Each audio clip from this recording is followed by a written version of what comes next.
есть даже с кожей. Или это нет? Нет, это не кожа. Хобби украшения из полимерной глины теперь официальная работа Елены Санниковой. За 2 месяца самозанятости она уже видит плюсы. Свободная деятельность и легальный доход хорошо, но есть и недостатки. Существуют проблемы, то есть не все еще, особенно начинающие предприниматели, начинающие самозанятые граждане, могут понять, в каком направлении им двигаться. С просьбой помочь выйти на рынок Елена Санникова обратилась к мэру Казани на совете предпринимательства. Ильсур Медшин предложил каждому району города подготовить по 10 площадок, где самозанятые смогут бесплатно выставлять свою продукцию.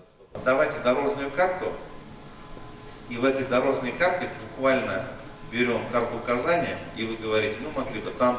Другим самозанятым нужно расширяться, оборудование для производства купить, к примеру. Переживают с их статусом, пока кредит не получить, ищут альтернативу. Есть ли возможность получения финансовой поддержки для самозанятых? Для самозанятых исполком Казани разработает грантовую поддержку на 10 миллионов рублей. Это 100 грантов по 100 тысяч рублей. Мы не заменим никогда банки, никогда не заменим институт финансирования, но поддержка будет. Планируем ли мы продлевать этот мораторий на 2020 год для того, чтобы наши самозанятые могли работать без опаски?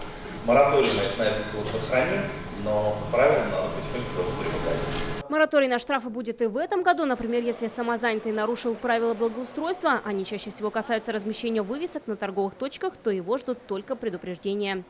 Вероника Гунудинова, Алмаз Зиадинов, ТНВ, Казань.